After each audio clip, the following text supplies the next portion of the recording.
What's up, space pirates? This is your captain, the Dread Pirate Dr. Disaster, and it seems like Bob Iger and his cronies are in full swing, trying to deal with the threat of a sane person being voted onto the board of Disney. Hey!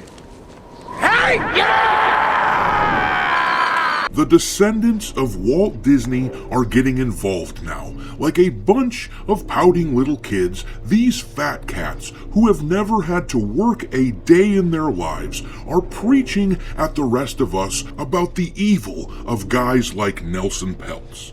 In their minds, he is horrible for calling their company out for being preachy a-holes that are ruining everything that their grandfather built for all of us. If Bob Iger and the Disney family spent their energy and resources making products that people wanted, instead of trying to hang on to power, Disney might not be in the shitty spot that it's in right now. But instead, they're left trying to cover up all the blemishes that they've created. Please disperse! Nothing to see here!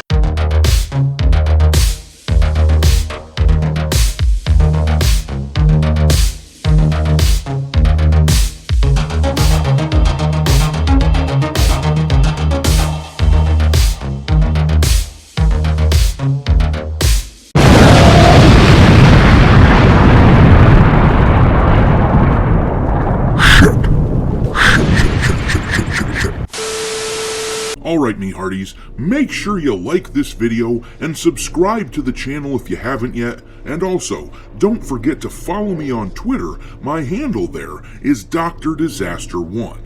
But let's get to the news here. This article comes to us from Deadline. The headline states, "Family of Walt Disney supports Bob Iger in company's proxy fight with hedge fund-backed opportunists." In two open letters to shareholders of the Walt Disney Company, grandchildren of Walt Disney and his brother Roy O. Disney came out in support of CEO Bob Iger and current management, which is being assailed by two investment firms trying to change the makeup of the company's board. You're gonna love this so much. I just love listening to out-of-touch people who don't know what the hell they're talking about, trying to communicate with regular folks. It comes off as plastic and cheap, like a facelift or something.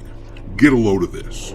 From Mickey and Minnie to Snow White and Mary Poppins, Disney is not a company that makes witches. It makes magic. Shut the hell up! For God's sake, you aren't writing poetry, you nincompoops. You're supposed to be writing a letter to investors, explaining why they should vote a certain kind of way. This flowery shit is enough to make you go... But sadly, they continue saying, and it takes a special group of leaders with a deep respect and understanding for this tradition to develop the kinds of incredible experiences, whether in a theme park, at a movie theater, or in your home, that touch people's hearts. Bob Iger, his management team, and the board of directors are faithful to this magic. Yeah, they don't touch people's hearts anymore, you morons. If you follow the news surrounding this company, you'd be afraid they were going to touch you somewhere else. I know I'd never leave my kids alone in a room with any Disney employee. The people who work for this company are divisive political hacks who don't know a damn thing about writing stories that mean anything to anyone. Their moral compass does not point north. The only story point that they focus on in everything they produce these days is making sure they have a proper ratio of immutable characteristics spread out among their characters. Once again, this is because their moral compass does not point north. It only points toward the civil rights movement, because to them, that is their only conception of morality these days. And that isn't magic, you jackasses. If anything, it's dark magic, like necromancy. They are hell-bent on resurrecting issues that would have long been dead and buried otherwise. I wonder if it ever occurred to these schmucks that if they would just stop whining about racism and sexism, then it would just go away. But once again, sadly, the letter wasn't done there. It continues. We're old enough to remember the bitter episode 4 decades ago when another corporate raider, Saul Steinberg, who, as it so happens, was good friends with one of the current activists, Nelson Peltz, launched a hostile takeover attempt of Disney and threatened to break apart the company. He was defeated, much as these activists must be defeated today. Sheer hubris. Newsflash, you overly privileged idiots. Walt Disney was a proud anti-communist, and you've let his company be overrun by avowed communists, and race commies at that.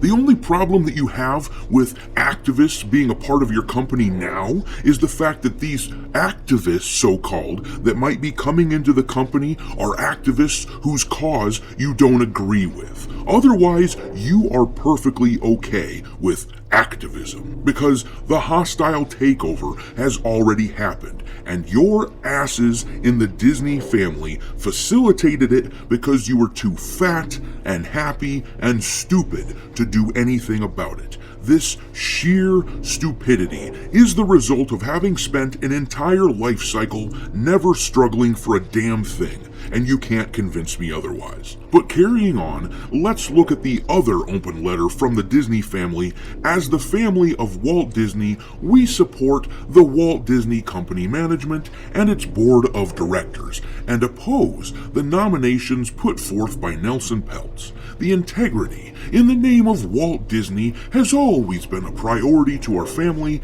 Our mother, Diane Disney Miller, Walt's eldest daughter, created the Walt Disney Family Museum to ensure that the history of her father's life and those involved in the creation of his dreams would be honored and remembered. We still believe in this brand of integrity and storytelling. Bob Iger has grown this company in a modern world. Let me pause right there. To hell with this modern world crap. These days, that is just code for we want to push a particular political message into our company. Well, to hell with that. You can take your modern crap and feed it to your so-called modern audience, which doesn't actually exist and doesn't actually show up for these modern movies like The Marvels or Indiana Jones 5. But let's finish the article.